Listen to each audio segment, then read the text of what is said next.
Some relief for borrowers in the midst of the holiday shopping season. The Federal Reserve slashed its benchmark interest rate for the third time this year, cutting interest rates by a quarter of a percentage point. Fed Chair Jerome Powell making the announcement this afternoon. With today's action, we have lowered our policy rate by a full percentage point from its peak, and our policy stance is now significantly less restrictive. This follows a cut of a quarter of a percentage point last month and a larger than usual half-point cut back in September. This as the central bank dials back its fight against inflation. Bringing those borrowing costs down for households and for businesses.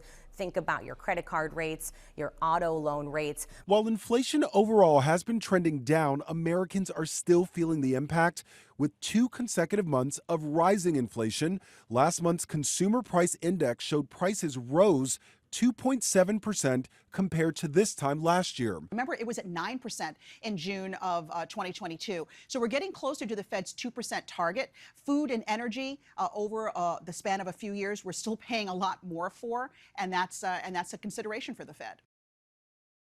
This was the final interest rate decision before the inauguration of President-elect Donald Trump, who has been at odds with Fed Chair Jerome Powell since his first term in office. Trump has said the president should have a role in setting interest rates, which would be a major shift from the norm of the Federal Reserve being politically independent. Lionel Moyes, ABC News, New York.